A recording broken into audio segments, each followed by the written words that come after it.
जय हिंद साथियों, स्वागत है आप सभी का आपके अपने YouTube channel study with Faizi में।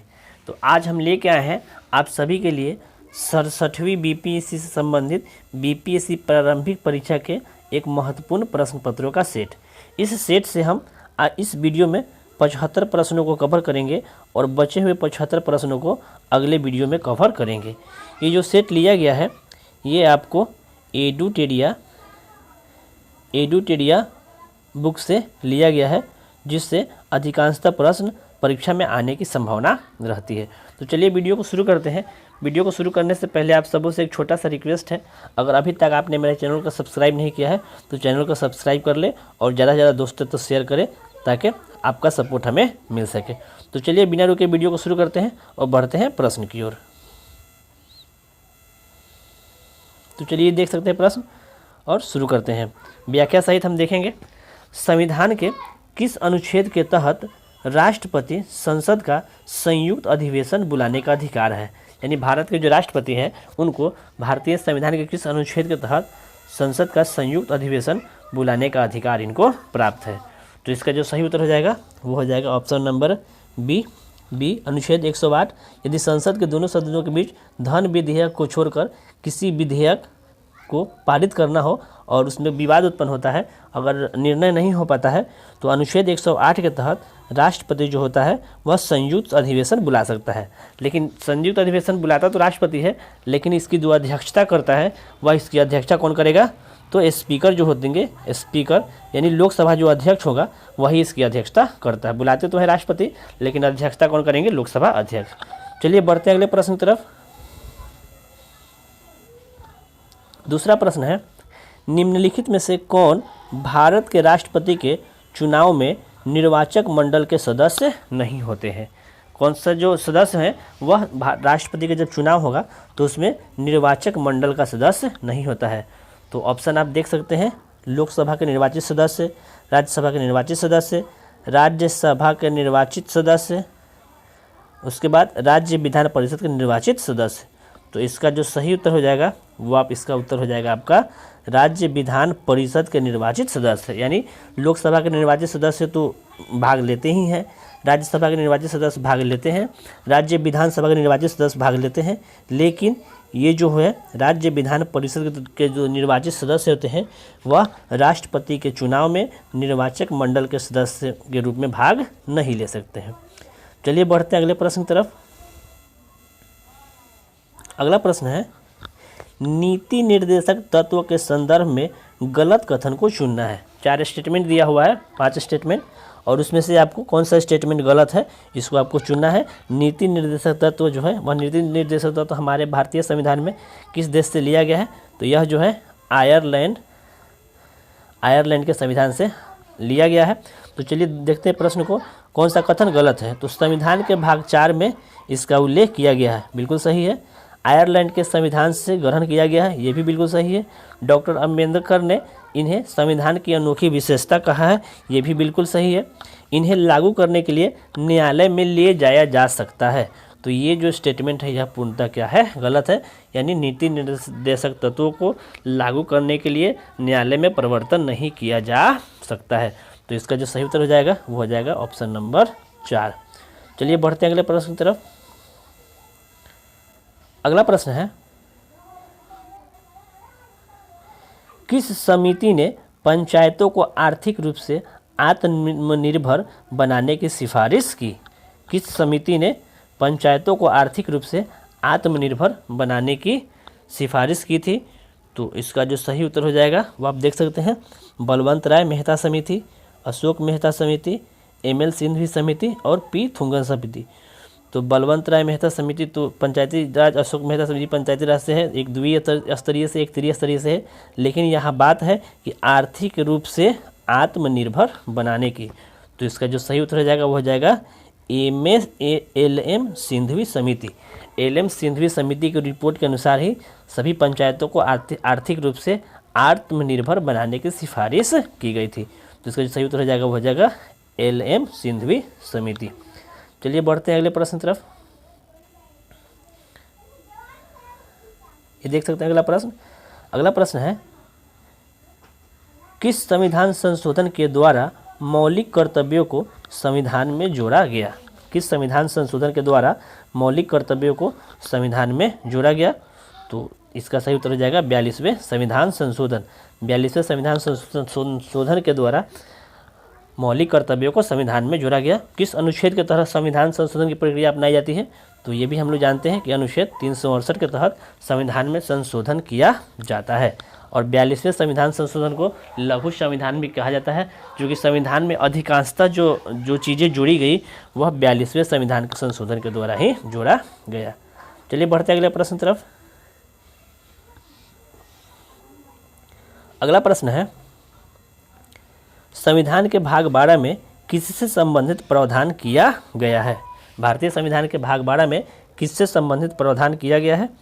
तो इसको आप देख सकते हैं, उत्तर प्रश्न ऑप्शन आप देख सकते हैं, केंद्र एवं राज्यों के मध्य वित्त का बंटवारा, पंचायती राज व्यवस्था, निर्वाचन आयोग और संघ लोक सेवा आयोग। तो इसका जो सही उत्तर हो जाएगा वह केंद्र और राज्यों के मध्य वित्त का बंटवारा। भारतीय संविधान के भाग 12 में केंद्र और राज्यों के मध्य वित्त का बंटवारा किया गया है।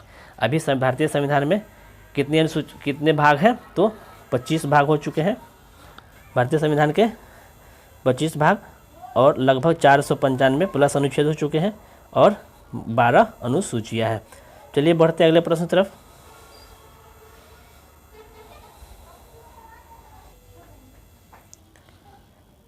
अगला प्रश्न है, संविधान का कौन सा अनुच्छेद संसद को विधि निर्माण की शक्ति प्रदान करता है? यानी भारतीय संविधान के किस अनुच्छेद के तहत संसद जो है विधि निर्माण कर सकती है, कोई भी कानून बना सकती है? भारतीय संविधान के किस अनुच्छेद के तहत? तो इसका जो सही उत्तर हो जाएगा अनुच्छेद 253। भारतीय संविधान के अनुच्छेद 253 के अनुसार संसद कोई भी कानून बना सकती है। अगला प्रश्न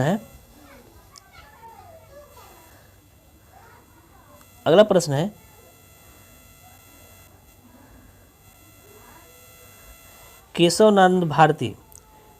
केशवनंद भारती बनाम केरल राज्यवाद जो 1973 में था, दिए गए किस निर्णय को सर्वोच्च न्यायालय के सबसे महत्वपूर्ण निर्णयों में से एक माना जाता है?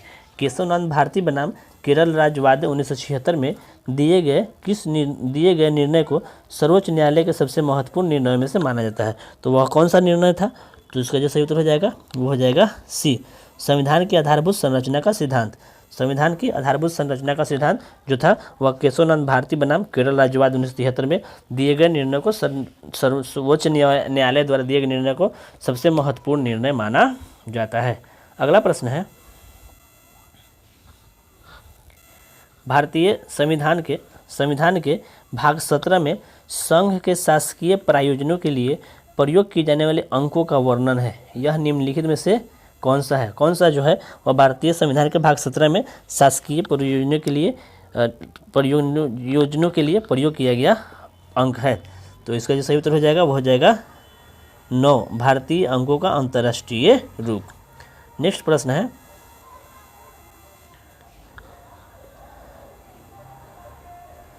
उन्नीस सौ 66 ईस्वी में गठित प्रशासनिक सुधार आयोग के अध्यक्ष कौन थे? 1966 ईस्वी में एक आयोग गठित किया गया था। कौन सा आयोग? तो प्रशासनिक सुधार आयोग। और इसके जो अध्यक्ष थे वह किन्हें बनाया गया था? तो इसका सही उत्तर हो जाएगा आपका मोरारजी देसाई। मोरारजी देसाई को 1966 में गठित प्रशासनिक सुधार आयोग का अध्यक्ष बनाया गया था। अगला प्रश्न है,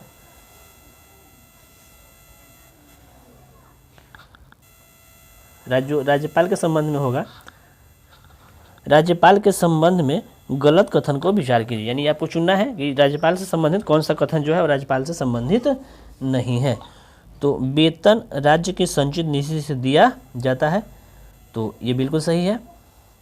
वेतन भारत की संचित निधि से दिया जाता है, यह गलत है। राज्यपाल को राज्य की संचित निधि से दिया जाता है। पेंशन राज्य की संचित निधि से दिया जाता है। उसके बाद पेंशन भारत की संचित निधि से दिया जाता है। तो आपको गलत कथन चुनना है। तो इसमें आप देख सकते हैं कि इसका ऑप्शन उत्तर हो जाएगा सी, 2 और 3 जो है वह गलत है, बाकी का जो है क्या है वह सही है।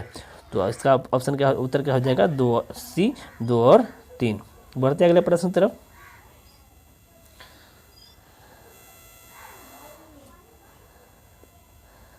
अगला प्रश्न है, आर्थिक आधार पर आरक्षण को किस संविधान संशोधन द्वारा स्वीकार किया गया? यानी बात किसकी हो रही है? ईडब्ल्यूएस की। EWS economically weaker section, economically weaker section यानी वैसे कैटेगरी के लोग जो आरक्षित श्रेणी में तो पहले से तो अनारक्षित श्रेणी में थे, लेकिन वे आर्थिक रूप से कमज़ोर थे, तो उनको भी संविधान में संशोधन करके उनको भी आरक्षण का लाभ दिया गया है। तो किस संविधान संशोधन द्वारा यह प्रावधान किया गया है? तो इसका सही उत्तर क्या हो जाएगा? 103 संविधान अमेंडमेंट एक्ट 103 संविधान के 103 संशोधन के द्वारा आर्थिक रूप से कमजोर वर्ग के लोगों को भारतीय संविधान के अनुसार आरक्षण प्रदान किया गया है। तो सही उत्तर क्या हो जाएगा? ऑप्शन नंबर 3 103 भारतीय संविधान के 103 संशोधन के अनुसार। चलिए बढ़ते अगले प्रश्न की तरफ। नेक्स्ट क्वेश्चन है, किस शासक को उसकी सिक्कों पर बीना बजाते हुए अंकित किया गया है? तो इसका सही उत्तर हो जाएगा समुद्रगुप्त। समुद्रगुप्त जो थे उसके समय के जो सिक्के ढाले गए थे, जो सिक्के जो प्रचलन में थे, उस पर बीना बजाते हुए उनकी फोटो छपी थी, उनकी मूर्ति छपी थी। इससे यह सिद्ध होता था कि समुद्रगुप्त जो थे वह क्या थे? तो संगीत प्रेमी थे। संगीत प्रेमी थे यानी उनको संगीत से बहुत ही लगाव था।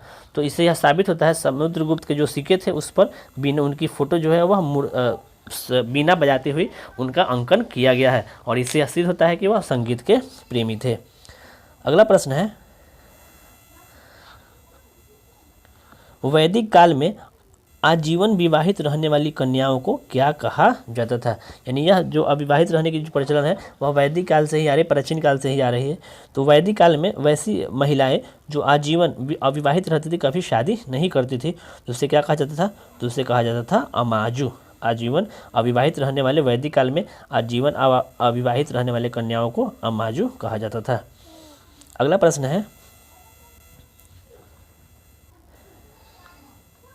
ताम्रपाषाणिक स्थलों में अनाज का सबसे बड़ा साक्ष्य किस स्थल से मिला है? ताम्रपाषाणिक यानी ताम्र युग, तांबे के युग में से जो प्राप्त जो स्थल है वो किस स्थलों में अनाज का सबसे बड़ा भंडार मिला है? तो इसका सही हो जाएगा नवदा टोली। नवदा टोली में जो है ताम्रपाषाणी युग के नवदा टोली स्थान से सबसे बड़े अनाज का भंडार मिला है। अगला प्रश्न है, 14वीं सदी पूर्व का बोगाज कोई अभिलेख कहाँ से प्राप्त हुआ है? 14वीं सदी पूर्व का बोगाज कोई अभिलेख कहाँ से प्राप्त हुआ है? तो इसका जो सही उत्तर हो जाएगा वह Asia minor.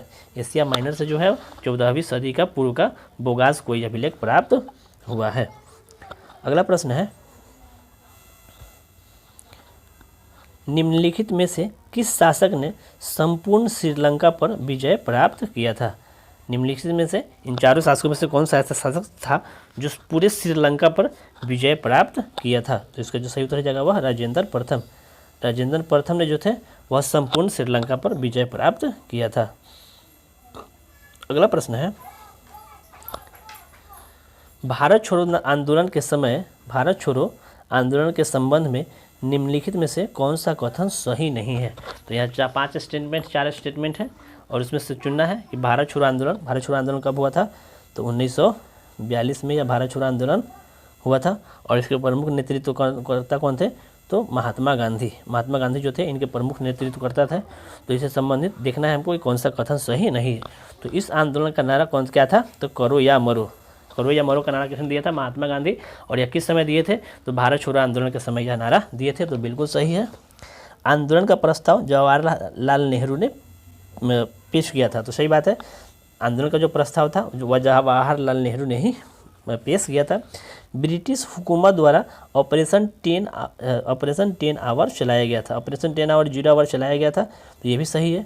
Hindu Mahasabha, communist party of India, Muslim league ने आंदोलन का समर्थन किया। तो उस समय जो भी छोटी छोटी राजनीतिक पार्टियां थी जो सभी आज़ादी से संबंधित गतिविधियों में भाग लेते थे और सबका एक ही उद्देश्य था स्वाधीनता को प्राप्त करना, तो इन सभी ने भी क्या किया था? भारत छोड़ो आंदोलन का समर्थन किया था। तो ये भी बिल्कुल सही है। तो इसका सही उत्तर जो हो जाएगा वह हो जाएगा ऑप्शन नंबर 5, यानी उपर्युक्त में से सभी या इनमें से कोई नहीं। इसका सही उत्तर हो जाएगा ऑप्शन नंबर 5। चलिए देखते हैं अगले प्रश्न को। अगला प्रश्न है, न्याय दर्शन के प्रवर्तक निम्नलिखित में से कौन थे? तो इसका जो सही उत्तर हो जाएगा वो हो जाएगा आपका ऑप्शन नंबर 4 यानी गौतम। गौतम जो थे वह न्याय दर्शन के प्रवर्तक थे। बढ़ते अगले प्रश्न की तरफ। प्रश्नों की संख्या ज़्यादा है इसलिए वीडियो को थोड़ा सा स्पीड में बढ़ाएंगे। अगला प्रश्न है निम्नलिखित में से किस संगठन का नाम वर्ष 1885 में बदलकर भारतीय राष्ट्रीय कांग्रेस कर दिया गया?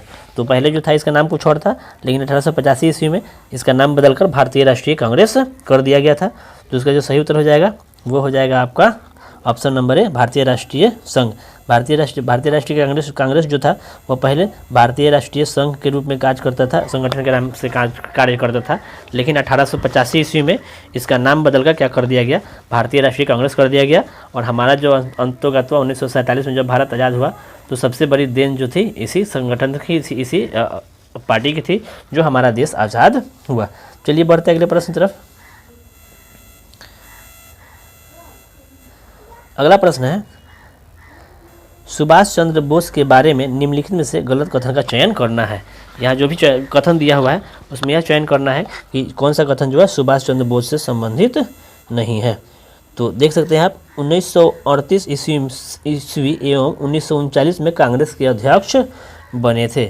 तो इस देख सकते हैं आप ये जो कथन है वह बिल्कुल सही है। जापान की सहायता से द फ्री इंडिया सेंटर का गठन किया था।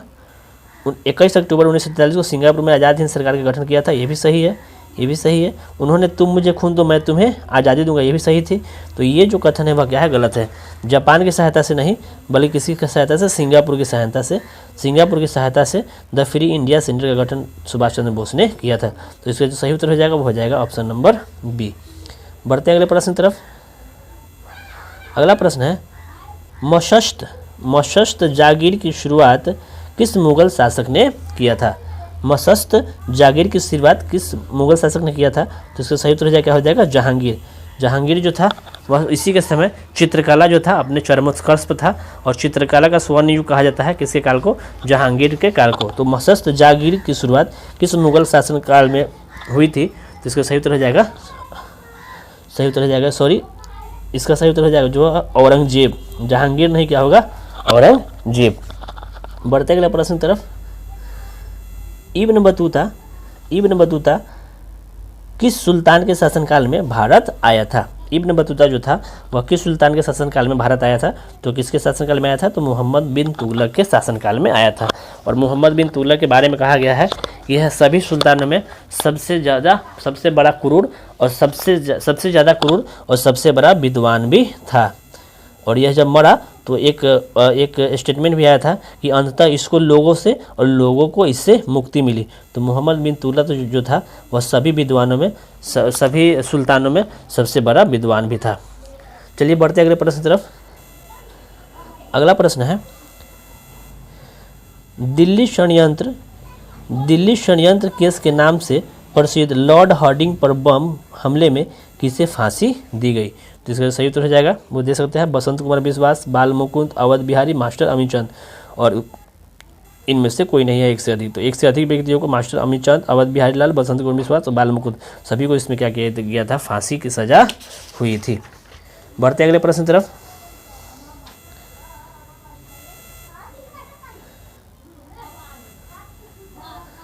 अगला प्रश्न है 13 अप्रैल 1919 को हुए जालियांवाला बाग हत्याकांड के संबंध में निम्नलिखित में से कौन सा कथन सत्य नहीं है?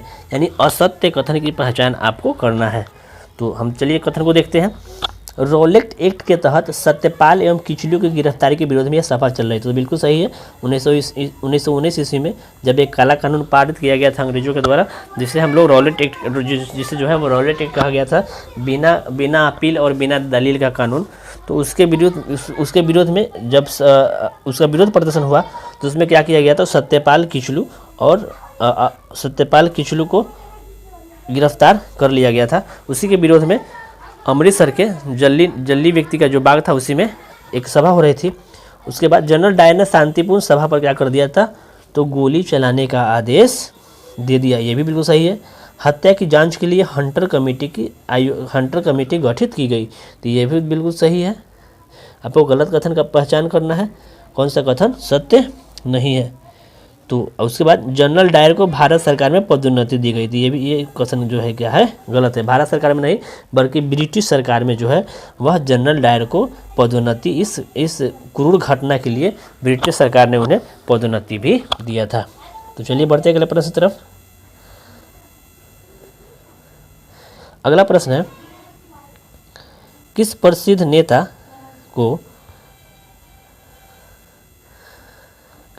नेता ने विभाजन को कांग्रेस का विश्वासघात बताते हुए कहा कि खुदाई खिदमतगारों की भेड़ियों के आगे फेंका जा रहा है?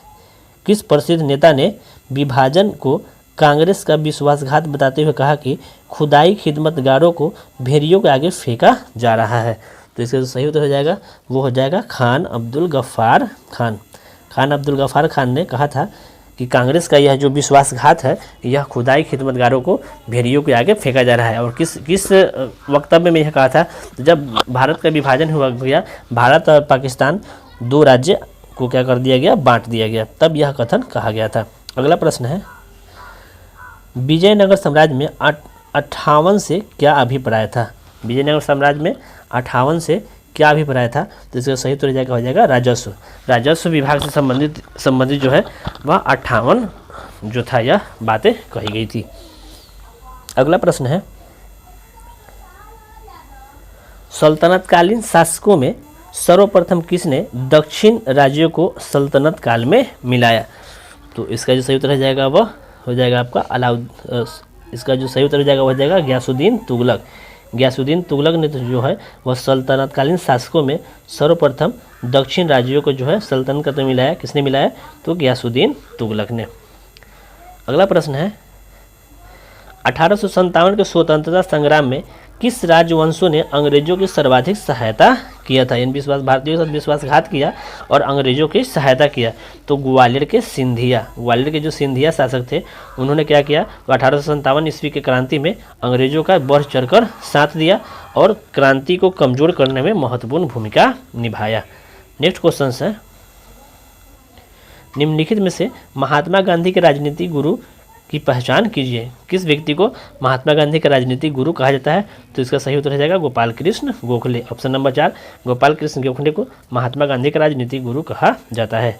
अगला प्रश्न है, अरुणा आसफ अली का संबंध स्वतंत्रता संघर्ष के किस आंदोलन से था? अरुणा आसफ अली जो थे वह उनका स्वतंत्रता संघर्ष से किस आंदोलन से उनका संबंध था?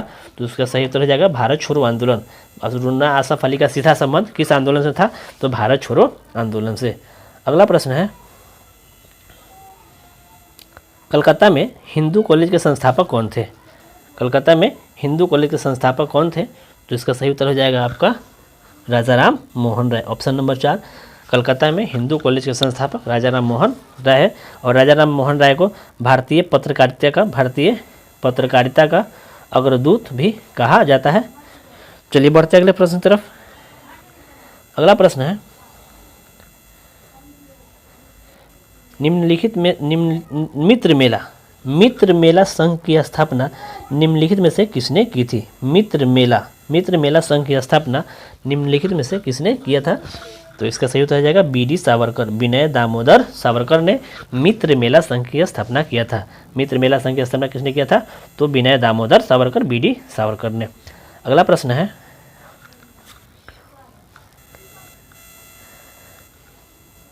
असहयोग आंदोलन के दौरान विदेशी कपड़ों को जलाने की एक निष्ठुर बर्बादी किसने घोषणा की थी? तो जान लेते हैं असहयोग आंदोलन कब हुआ था। तो असहयोग आंदोलन जो है वह कब शुरू हुआ था? 1922 में। यह असहयोग आंदोलन 1920 में शुरू हुआ था और 1922 में इसको स्थगित कर दिया गया था। किस कारण स्थगित कर दिया गया था? तो चौरा चौरी, जब गोरखपुर के चौरा चौरी स्थान पर जब उग्र आंदोलनकारियों ने जब पुलिस थाने को जला दिया गया तो इस असहयोग आंदोलन को क्या कर दिया गया? स्थगित कर दिया गया। तो किसने कहा था कि विदेशी कपड़ों को जलाने की एक निष्ठुर बर्बादी घोषित की? किसने? तो इसका सही उत्तर हो जाएगा आपका ऑप्शन नंबर 3 रविंद्रनाथ टैगोर ने। रविंद्रनाथ टैगोर ने असहयोग आंदोलन के दौरान विदेशी कपड़ों के जलाने को एक निष्ठुर बर्बादी घोषित किया था। अगला प्रश्न है, किसने अहमदाबाद टेक्सटाइल लेबर एसोसिएशन की स्थापना की? अहमदाबाद मिल मजदूरों के जो संघ था उसकी स्थापना किसने किया? तो इसका सही उत्तर हो जाएगा महात्मा गांधी। और महात्मा गांधी ने एक आमरण अनशन भी किया था जो अहमदाबाद मिल मजदूरों के समर्थन में उनको न्याय दिलाने के लिए महात्मा गांधी ने एक आमरण अनशन भी किया था। तो इसका सही उत्तर हो जाएगा अहमदाबाद टेक्सटाइल लेबर एसोसिएशन की स्थापना महात्मा गांधी ने किया था। अगला प्रश्न है,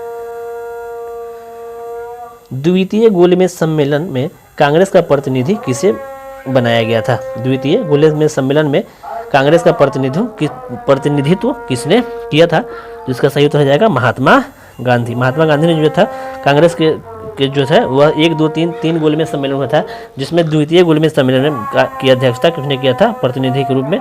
तो महात्मा गांधी जो थे इसमें प्रतिनिधि के रूप में भाग लिए थे भारतीय राष्ट्रीय कांग्रेस के तरफ से। अगला प्रश्न है, सुभाष चंद्र बोस को देश नायक कहकर किसने संबोधित किया? किस व्यक्ति ने, किस नेता ने सुभाष चंद्र बोस को देश नायक कहकर संबोधित किया था? जिसका सही उत्तर हो जाएगा गुरुदेव रविंद्रनाथ टैगोर ने। रविंद्रनाथ टैगोर को गुरुदेव भी कहा जाता है और इनको 1913 ईस्वी में भारत रत्न मिला था। किस लिए, किस साहित्य की रचना के लिए? तो याद रखें हम लोग गीतांजलि की रचना के लिए 1913 ईस्वी में इनको भारत रत्न भी मिला था।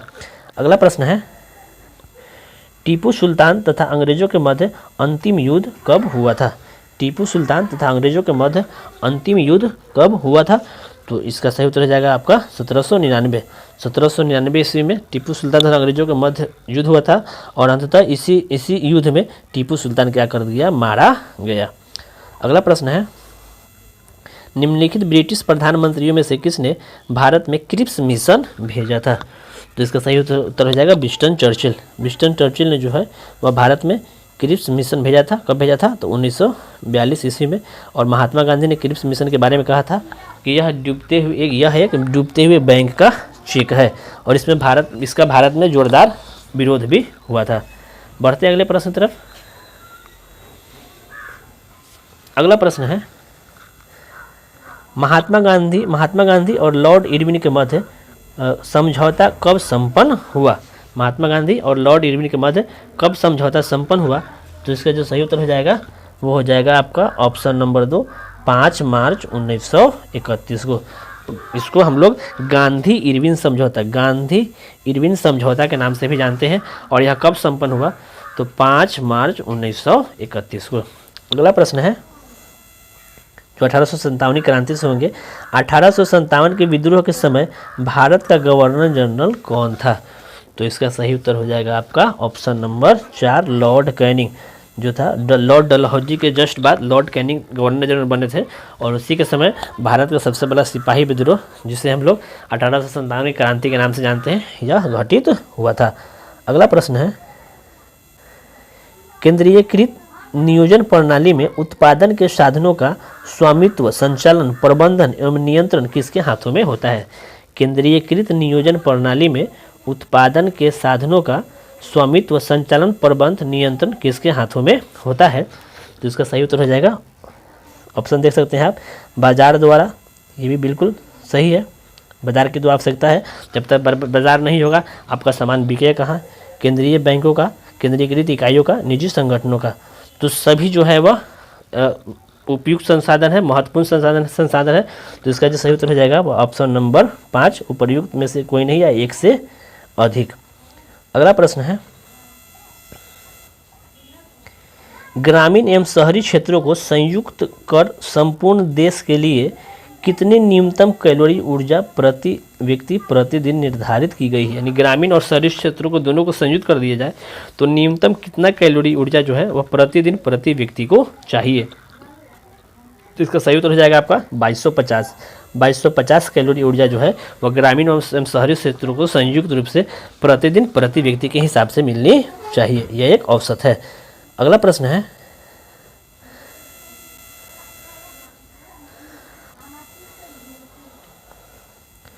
निम्नलिखित सूची का मिलान करना है और इस सूची का मिलान करेंगे। निम्नलिखित सूचियों में सही मिलान कर दे। इधर मसाले का नाम दिया हुआ है और इधर उत्पादित क्षेत्र, यानी बताना है कि कौन सा मसाला किस राज्य में ज़्यादा इसका उत्पादन होता है। तो आप देख सकते हैं केसर जो है, केसर आपका जम्मू कश्मीर, उसके बाद हल्दी, तो हल्दी हो जाएगा आपका आंध्र प्रदेश, काली मिर्च केरल।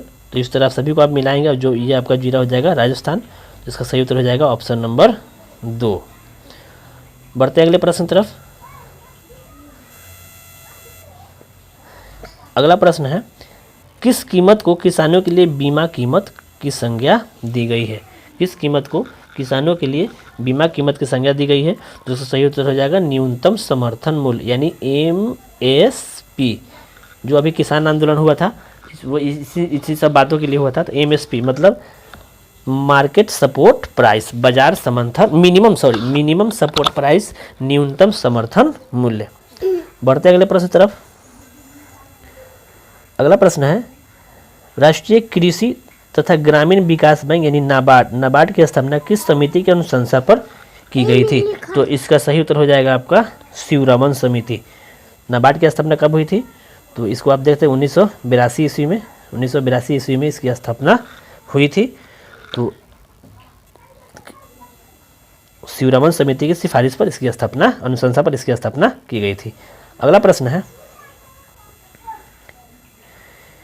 कृषि क्रांति एवं संबंधित क्षेत्र का मिलान सुमेलित करना है। इनमें देखना है आपके कि कौन सुमेलित नहीं है। तो हरित क्रांति जो है, हरित क्रांति का संबंध जो है वह खाद्यान्न से बिल्कुल सही है। पीली क्रांति पीली क्रांति का संबंध जो है वह आपका तिलहन से होना चाहिए, लेकिन मक्का दिया हुआ है, ये गलत है। श्वेत क्रांति दूध से। कृष्ण क्रांति जो है वह कपास से नहीं है, बल्कि कृष्ण क्रांति जो है वह तेल से है। कृष्ण क्रांति जो है वह ईंधन से है। तो इसमें से 2 ऑप्शन जो है आपका गलत है, यानी उपर्युक्त में से एक से अधिक। कृष्ण क्रांति उर्वरक से, कृष्ण क्रांति जो है वह क्या किससे है? उर्वरक से है। तो आपका डी गलत है और बी गलत है, यानी इसका सही उत्तर हो जाएगा 5, एक से अधिक। चलिए बढ़ते हैं अगले प्रश्न की तरफ। भिलाई इस्पात संयंत्र किस देश की सहायता से स्थापित की गई है? भिलाई जो इस्पात संयंत्र है वह किस देश की सहायता से स्थापित की गई है? तो इसमें आप याद रखेंगे भीसो मतलब सोवियत संघ। इसका ट्रिक आप याद रखेंगे, राज भीसो दुबरी बोसो बसो। राउरकेला जो है वह जर्मनी, भीसो मतलब भिलाई सोवियत संघ, दुबरी दुर्गापुर यानी ब्रिटेन, राज भीसो दुबरी, बोसो बोकारो जो है वह सोवियत संघ, बोसो और बसो यानी बरौनी जो भी है वो भी है किससे? सोवियत संघ से। तो भिलाई इस्पात संयंत्र की स्थापना सोवियत संघ रूस की सहायता से की गई है। अगला प्रश्न है, निम्नलिखित में से मुद्रा का निकटतम प्रतिस्थापन यानी सन्निकट मुद्रा कौन सा है?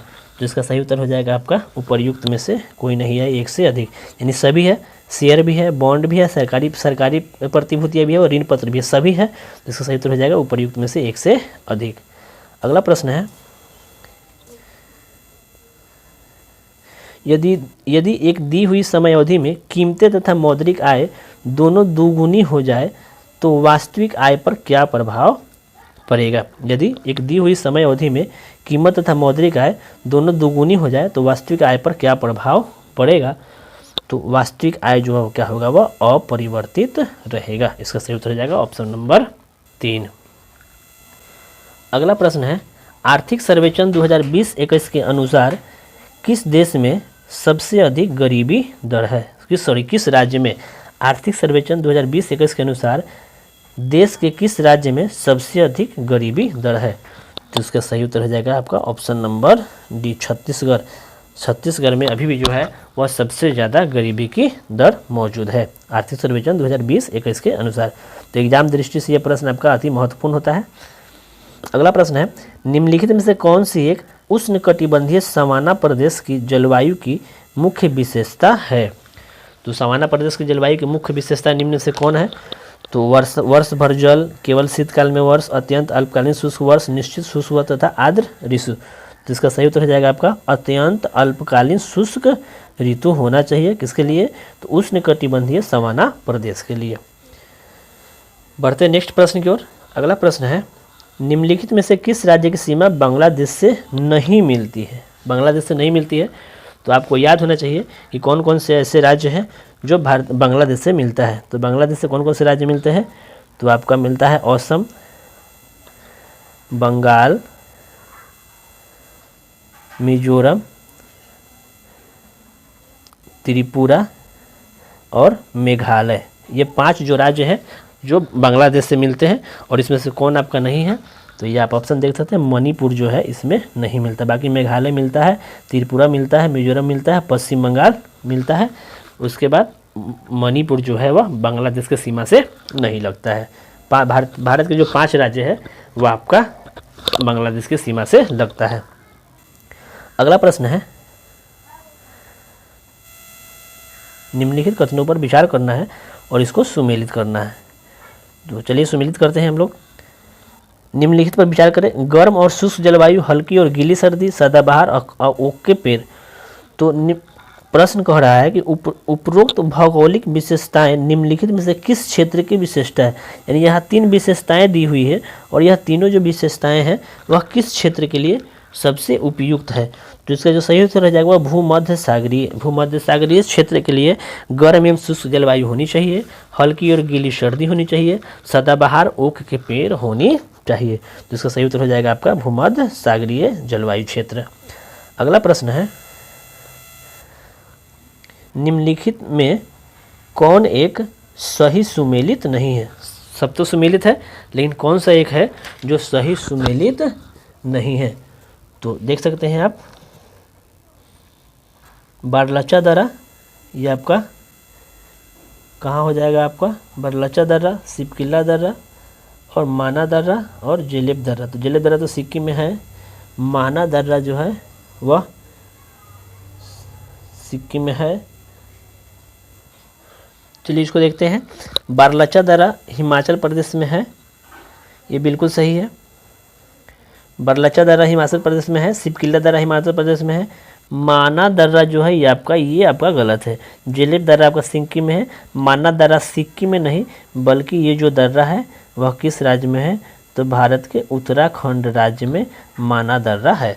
तो इसका जो सही उत्तर होगा वह क्या हो जाएगा, माना दर्रा। माना दर्रा किस राज्य में पाया जाता है, तो यह भारत के उत्तराखंड राज्य में पाया जाता है। अगला प्रश्न है, नामचा बरवा हिमालय के किस श्रेणी में स्थित है। तो इसका सही उत्तर हो जाएगा आपका ऑप्शन नंबर बी, हिमाद्री बृहत हिमालय श्रेणी में यह नामचा बरवा जो है पाया जाता है। और राज्य से संबंधित आएगा तो यह आपका भारतीय राज्य जो होगा वो क्या हो जाएगा, सिक्किम हो जाएगा। अगला प्रश्न है जो बिहार से संबंधित होगा, पटना के गंगा नदी में किस दिशा से आकर गंडक नदी मिलती है। पटना के गंगा में किस दिशा से आकर गंडक नदी जो है वह भारत में मिलती है, गंगा नदी में मिलती है गंडक नदी। तो इसका सही उत्तर हो जाएगा किस दिशा से आती है, तो उत्तर दिशा से आती है। आप बिहार के मैप पे देखेंगे तो ये आपको आसानी से समझ में हो जाएगा कि बिहार का मैप जो है अब जब देखेंगे तो यहाँ से ये आपका पश्चिमी चंपारण होता है और पश्चिमी चंपारण से होते हुए यहाँ पे आके गंडक नदी जो है वह उत्तर दिशा से आती है और गंगा नदी में प्रवेश कर जाती है पटना के नज़दीक। चलिए बढ़ते हैं अगले प्रश्न तरफ। अगला प्रश्न है, नदियों की विसर्प वाहिका जो गोखुर झील के रूप में पाई जाती है क्या कहलाती है। नदियों की विसर्प वाहिका जो गोखुर झील के रूप में पाई जाती है क्या कहलाती है। तो इसका सही उत्तर हो जाएगा, उसको हम लोग आम बोलचाल की भाषा में मौन जानते हैं। जो देहात क्षेत्र में भी आपको मौन सुनने को बहुत मिलता है, तो यही वो मौन होता है जो गोखुर झील के रूप में पाई जाती है। अगला प्रश्न है, बिहार में टाल क्षेत्र का विस्तार कहाँ से कहाँ तक है। बिहार में टाल क्षेत्र का विकास कहाँ से, क्षेत्र का विस्तार कहाँ से कहाँ है। तो इसका सही उत्तर हो जाएगा एक, पटना से मोकामा तक। बिहार में पटना से मोकामा तक टाल क्षेत्र का विस्तार पाया जाता है। अगला प्रश्न है, चंदन का मैदान बिहार के किस भाग में पाया जाता है। तो इसका सही उत्तर हो जाएगा ऑप्शन नंबर बी, दक्षिण पूर्व बिहार में। दक्षिण पूर्व बिहार में चंदन का मैदान बिहार के दक्षिण पूर्व क्षेत्र में अधिकांशतः पाया जाता है। अगला प्रश्न है, मरुद्यान किसे कहा जाता है। मरुद्यान किसे कहा जाता है। तो इसका सही उत्तर हो जाएगा, रेगिस्तान में हरियाली व जल वाला क्षेत्र। तो रेगिस्तान में तो जल की कमी होती है और हरियाली क्षेत्रों की कमी होती है, लेकिन कुछ ऐसे भी, मरु मतलब मरा हुआ और उद्यान मतलब उद्यान हरियाली। तो मरुद्यान किसे कहा जाता है, तो आप ऑप्शन से भी छाट सकते हैं कि रेगिस्तान में हरियाली और जल जब मिल गया तो वह क्या हो जाएगा, मरुद्यान हो जाएगा। अगला प्रश्न है,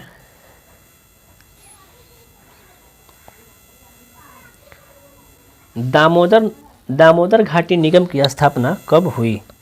दामोदर नदी घाटी निगम की स्थापना किस वर्ष हुई? तो इसका सही उत्तर हो जाएगा 7 जुलाई 1948 को। दामोदर नदी घाटी की स्थापना कब हुई? तो 7 जुलाई 1948 को। और यह संभवतः भारत की सबसे पहली नदी घाटी परियोजना है। अगला प्रश्न है, निम्नलिखित घास के मैदानों में से सही सुमेलित करना है, यानी कौन सा घास का मैदान है, किस देश में पाया जाता है, इसमें आपको सही ऑप्शन छांटना है। तो कैंपोज उत्तरी ब्राज़ील, ये आपका गलत है। पंपास गलत है। लानोज वेनेजुएला, ये आपका सही है। सिल्वास दक्षिण अफ्रीका, ये भी क्या है, गलत है।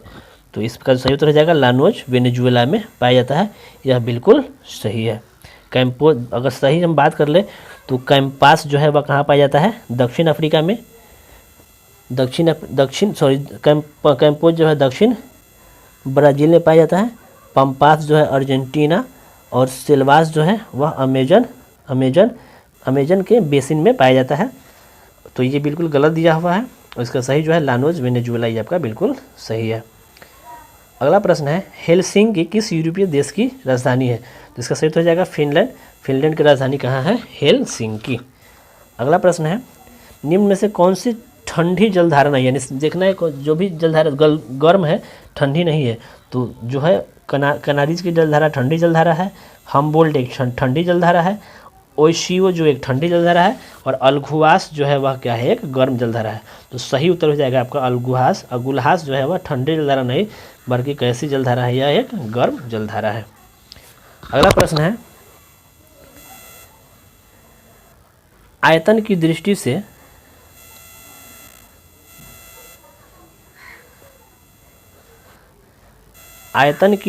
से साफ पानी की सबसे बड़ी झील कौन सी है? आयतन की दृष्टि से साफ पानी की सबसे बड़ी झील कौन सी है? तो इसका सही उत्तर हो जाएगा आपका बैकाल झील। आयतन की दृष्टि से साफ पानी की सबसे बड़ी झील कौन सी है? तो बैकाल झील है। अगला प्रश्न है, टोरेस जल संधि, टोरेस जलदम्रु मध्य किन दो द्वीपों के मध्य स्थित है? यानी किन दो द्वीपों को टोरेस जल संधि आपस में जोड़ने का काम करती है? तो इसका सही उत्तर हो जाएगा ऑस्ट्रेलिया एवं न्यू पापुआ गिनी के मध्य यह जल संधि, टोरेस जल संधि जो है वह ऑस्ट्रेलिया और न्यू पापुआ गिनी के मध्य स्थित है, जो दोनों को आपस में जोड़ने का काम करती है। अगला प्रश्न है, वर्तमान में हीरे का सर्वाधिक उत्पादन किस देश में किया जाता है? जिसका सही उत्तर हो जाएगा रूस। अभी जो है रूस जो है वह हीरे का सबसे बड़ा उत्पादक देश माना जाता है। वर्तमान में हीरे का सर्वाधिक उत्पादन किस देश में किया जाता है? तो रूस में। अगला प्रश्न है, किसी भी देश के घरेलू सीमा में निम्नलिखित में से किसको शामिल नहीं किया जा सकता है? तो देश की समस्त राजनीतिक सीमा, इसको शामिल किया जा सकता है। देश के निवासियों द्वारा दो या दो से अधिक देशों के बीच चलाए जाने वाले वायुयान या जल सेवा, इसको शामिल किया जा सकता है। देश के विदेशों में स्थित दूतावास शामिल किया जा सकता है। देश में स्थित अंतर्राष्ट्रीय संस्थानों के कार्यालय, इसको शामिल नहीं किया जा सकता है। इसको सही उत्तर हो जाएगा, किसी भी देश के घरेलू सीमा में निम्नलिखित में से किसको शामिल नहीं किया जा सकता है? देश में स्थित अंतर्राष्ट्रीय संस्थान, चूँकि इसका जो मॉनिटरिंग होगा, इसको जो सारी जिम्मेवारी होती है वह अंतर्राष्ट्रीय देश जो विदेशों के जिस देश का होता है, विदेश का होता है, उसकी होती है, तो इसको शामिल नहीं किया जा सकता है। अगला प्रश्न है, दिसंबर 2020 में जारी भारत में तेंदुओं की स्थिति 2018 रिपोर्ट के अनुसार भारत के किस राज्य में तेंदुओं की संख्या सबसे अधिक है, यानी सर्वाधिक है? तो इसका सही उत्तर हो जाएगा मध्य प्रदेश। मध्य प्रदेश में जो है दिसंबर 2020 में जारी भारत में तेंदुओं की स्थिति रिपोर्ट 2018 के अनुसार सबसे अधिक तेंदुओं की संख्या किस राज्य में है? वो है मध्य प्रदेश में। अगला प्रश्न है, भारत के किस शहर में एशिया का पहला डॉल्फिन अनुसंधान केंद्र स्थापित किया जा रहा है? तो यह बिहार की राजधानी पटना में जो है वह एशिया का सबसे पहला राष्ट्रीय डॉल्फिन अनुसंधान केंद्र स्थापित किया जा रहा है। अगला प्रश्न है, संस्कृति मंत्रालय ने हर साल सुभाष चंद्र बोस की जयंती को किस दिवस के रूप में मनाने की घोषणा किया है? तो तो इसका सही उत्तर हो जाएगा पराक्रम दिवस। सुभाष चंद्र बोस की जयंती पर हर साल अगला पराक्रम दिवस। UN report United nation report के अनुसार विश्व के विभिन्न देशों में रह रहे प्रवासी भारतीय की संख्या किस देश में सर्वाधिक है? तो इसका सही उत्तर हो जाएगा संयुक्त अरब अमीरात, यूनाइटेड अरब अमीरात में जो है वह प्रवासी भारतीयों की संख्या सबसे अधिक है। यानी भारत के जो है अधिकांशतः लोग जो है वह खाड़ी देशों में ही अपना बिजनेस व्यापार या नौकरियां में लगे हुए हैं। सबसे ज़्यादा प्रवासी जो है वह खाड़ी देशों में, संयुक्त अरब अमीरात देशों में ही पाए जाते हैं। अगला प्रश्न है, एलन मास्क के द्वारा स्थापित कंपनी स्पेस एक्स और इनकी एक और कंपनी है जिस कंपनी का नाम क्या है, टेस्ला। तो एलन मास्क के द्वारा स्थापित कंपनी स्पेस एक्स ने कितने उपग्रहों का एक साथ परीक्षण कर नया कीर्तिमान स्थापित किया है? तो इसका सही उत्तर हो जाएगा 143। I love you, ILU। तो कितने उपग्रहों को एक साथ प्रक्षेपित किया है? तो 143 उपग्रहों को एक साथ प्रक्षेपित करके कीर्तिमान स्थापित किया है। और इस सीरीज का अंतिम प्रश्न, उसके बाद मिलेंगे हम लोग फिर इसके अगले सीरीज में इस बचे हुए 75 प्रश्नों को लेकर। तो इसका अगला प्रश्न है, व्यक्तिगत रूप से लगातार 2 ओलंपिक खेलों में पदक जीतने वाली भारत की पहली महिला खिलाड़ी हाल ही में कौन बनी है? तो इसका सही उत्तर हो जाएगा पीवी सिंधु जो है वह एक बैडमिंटन खिलाड़ी है और यह व्यक्तिगत रूप से लगातार 2 ओलंपिक खेलों में पदक जीतने वाली भारत की पहली महिला बन गई है। तो फिलहाल इस वीडियो में इतना ही, मिलेंगे अगले पार्ट में बचे हुए 75 प्रश्नों के साथ।